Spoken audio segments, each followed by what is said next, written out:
Jackie పరిశ్రమ 2018లో నువ్వు మంత్రిగా ఉన్న సమయంలోనే తరలిపోయింది అనేసి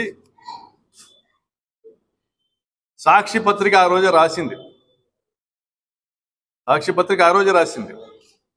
జాకీ పరిశ్రమ నువ్వుండగా వెళ్ళిపోయిందా, నేనుండగా వెళ్ళిపోయిందా? కాణిపాకం వినాయకుని ముందర ప్రమాణం చేద్దాం. నేను సవాల్ చేస్తా ఉన్నా. నీకు భగవంతుడు అనే భయం ఉంటే, దేవుడు అనేవాడు ఒకడు ఉన్నాడు, మంచి చెడ్డ చూస్తా అంటాడు, ధర్మాన్ని కాపాడుతాడు, దుర్మార్గాన్ని ఏదో ఒక రోజు అణిచేస్తాడు అనేటువంటి నమ్మకము మాకుంది. కాబట్టి కాణిపాకం వినాయకుని ముందర ప్రమాణం చేయడానికి నేను సిద్ధంగా ఉన్నా. జాకీ వెళ్ళిపోవడానికి మేము కారణం కాదు, జాకీని మేము డబ్బులు అడగలేదు అని. మరి నువ్వు ప్రమాణం చేయడానికి సిద్ధంగా ఉన్నావా లేదా?